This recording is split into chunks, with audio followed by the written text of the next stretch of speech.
C'est dans un contexte exceptionnel et sous l'influence de la pandémie à coronavirus que la République du Congo a sobrement célébré le 60e anniversaire de son accession à l'indépendance. Le chef de l'État, Denis Sassou Nguesso, en première ligne, les présidents de deux chambres du Parlement, les représentants du corps diplomatique, les membres du gouvernement et autres autorités civiles et militaires du pays se sont retrouvés au Palais de Congrès pour donner un sens à l'histoire qui, selon l'exécutif, appelle aux efforts de chaque Congolais pour relever les défis de promouvoir l'unité, le travail et le progrès. Visage masqué, toutes les personnalités présentes sur les lieux ont assisté au rituel dit de prise d'armes exécuté dans le strict respect des mesures barrières contre la Covid-19.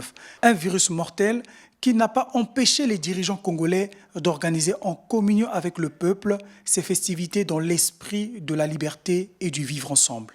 Faisons chacun à son niveau le bilan de nos progrès personnels, de progrès collectifs aussi.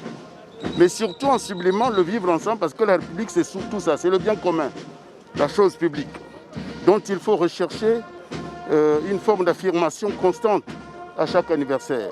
L'avenir, c'est le vivre ensemble, l'avenir, c'est l'unité nationale. Le Premier ministre, chef du gouvernement, l'a dit dans son allocution de circonstance.